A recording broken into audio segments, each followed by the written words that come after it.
To show this episode is a pilot episode, I have decided to show a picture of Pontius Pilate from Passion of the Christ on the screen. Haha, very funny and clever joke because his last name is Pilate. Wait, why aren't you laughing? Hello guys. I have returned after having a tumor removed from my head. To be honest, it kind of looked like a tree. I am now here to host the BPS show. A show about PBS. So basically PBS, but the letters are interchanged. So, anyways, for our pilot episode, we will be looking at the station WLJT-TV, now known as West Tennessee PBS. They serve this lonely little area of Tennessee on Channel 11, Digital Channel 27. They are licensed to the city of Lexington. Their studios are located in rented area at the University of Tennessee in Martin, of course, the city of Martin. They broadcast in the Jackson, Tennessee television market, serving just under 100,000 households. The sympathy I feel for this tiny obscure station can be described in the form of their new logo mark. It's worthless and nobody cares about it. At least have some pride when presenting your TV channel instead of just following the shitty 2019 rebrand trend. Like any good PBS station from Tennessee, WLJT-TV had its roots in the Tennessee Board of Education. In case you didn't already know, the area the station covers is so small and basically just rural wasteland, and even they were aware of what a bad idea it was starting a station there and didn't know what to do with the affiliate. So they had the genius idea of airing programs shown from neighboring station WKNO for a whopping period of 13 years. So that means if you lived in that microscopic area of an average-sized state, you too would be wondering why they bothered making a separate affiliate when all it did was air programs from a much larger market channel nearby. So, in 1981, WLJT finally formalized a separate schedule and started airing local programming, mainly based on and demographically targeting the people and culture of West Tennessee. During this time, technical operations for the station were facilitated in Lexington, the city of license for the station, a whopping 60 miles away from the affiliate's main headquarters in Martin. In 1993, to solve this, all operations were moved to the previously mentioned main studios located in Martin. The station's transmitter remains intact within around a halfway distance between Lexington and Martin.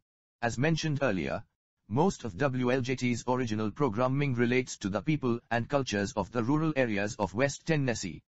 One of these publicly available shows is on their YouTube channel, called West Tennessee Journal with Dave Hinman, former general manager for the station.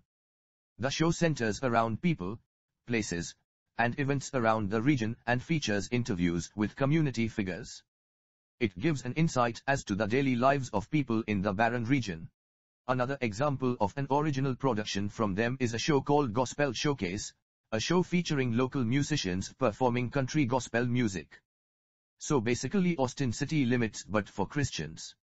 But hey, country and gospel are both pretty big in Tennessee, so I don't see why they wouldn't air something like this. It's one of their more modern shows and can be watched on PBS Video Online. In terms of logos, I only have station identifications to show from this affiliate. Starting off, there were several IDs used in the 80s and 90s that have this logo mark shat on top of them. Here are a few. Quality broadcasting for West Tennessee, WLJT-TV, Channel 11, Lexington, Martin. Quality broadcasting for West Tennessee, WLJT-TV, Channel 11, Lexington, Martin.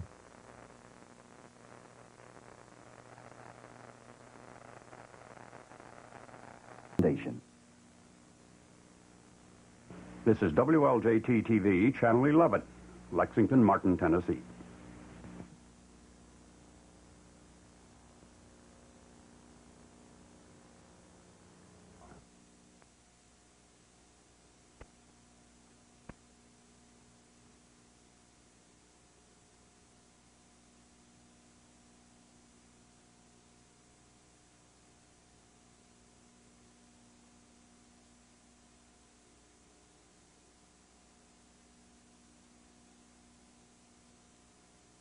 Quality broadcasting for West Tennessee, WLJT-TV, Channel 11, Lexington, Martin.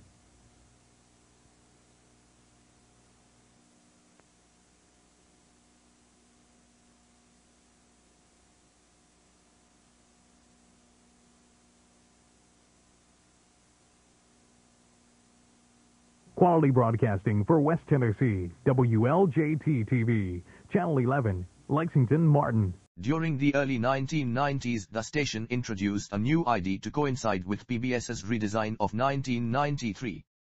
The voiceover in this one was allegedly done by a student from the University of Tennessee at Martin, where the station's studios were located, by the name of Tyler Hawks. There are two different color and music variants, both variants using audio from a stock commercial news theme under the license of a company called Nonstop Music. The shorter version was used for prime-time evening broadcasts and the longer one was used for normal scheduled programming.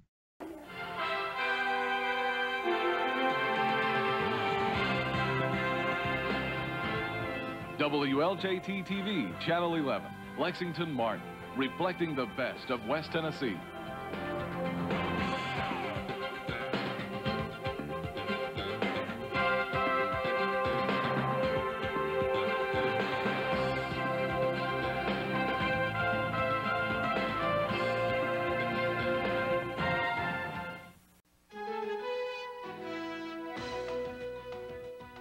WLJT-TV, Channel 11, Lexington, Martin, reflecting the best of West Tennessee.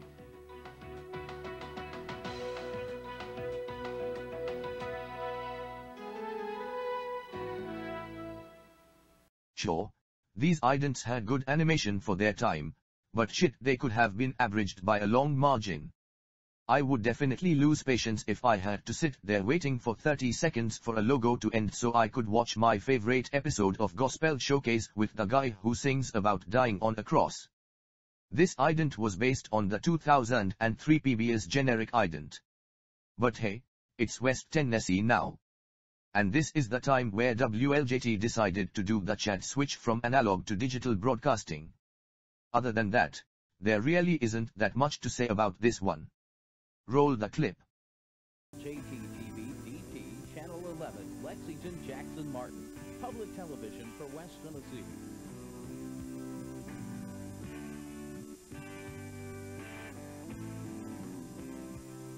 After this, nothing really special appeared or happened. But as I mentioned before, the station was fucked up hard by the 2019 PBS rebrand. Totally stripped of all dignity into a big hunk of resin brand mold. I mean, just look at it again.